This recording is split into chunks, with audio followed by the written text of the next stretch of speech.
The practicality of the new 4-door hatchback makes a great addition to our mid-year lineup. If your inspection reveals a misaligned rear door, start, as always, by making sure that the striker is accurately positioned.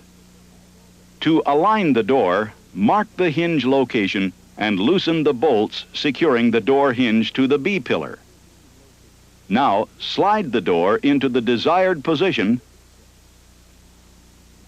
then retighten the hinge bolts. If you need to service the rear door window glass, remove the trim panel and weather shield.